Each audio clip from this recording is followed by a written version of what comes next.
ايه اتزوج وكيفي انا؟ ابويا امه تعبت وسهرت وعاشت وياك على الحلوه على المره، تجازيها بكبرها تتزوج عليها؟ ما يصير ابويا والله. واللي يتزوج على مرته اللي مقصره وياه؟ ابويا بكيفك، بس اريد افتهم امه بشنو قصرت وياك حتى تتزوج عليها؟ انا ما راح اقصر وياه ولا اقصرها بالمستقبل، بس انا اريد مرة تداريني يا اخي، تعبت. ماشي ابويا، اللي تريده سويه، بس ابويا خلي شي ببالك، راح تتعب حياتك والله. طيب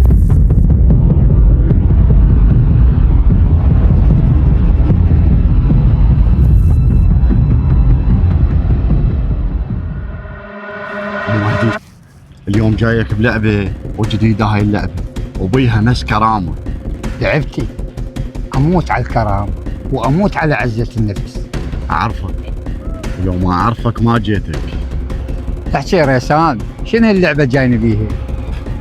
مدير الناحيه خلصنا من عنده، وعندي بعد واحد ثاني اريدك تخليه بالقائمه السوداء.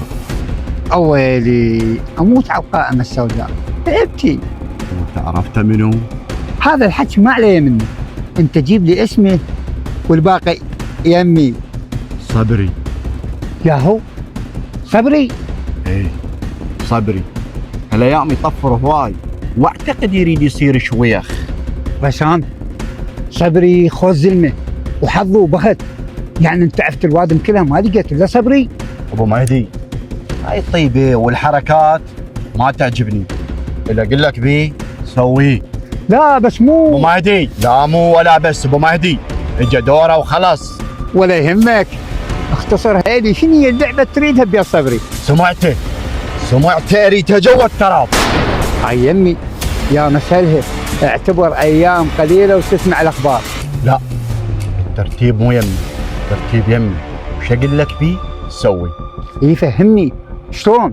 انا سمعت صبري يدور له على مره، وهي هاي فرصتنا. ترى دوختني وهم ما افتهمت شلون. ابو مهدي افتح عقلك، روح السعاد وترتب وياها، وش تريد احنا حاضرين لها. اها هسه يلا وضحت السالفه، اعتبرها بالجيب. حلو، هسه روح انت بعد. تبشر. ايه اجا دورك يا صبري.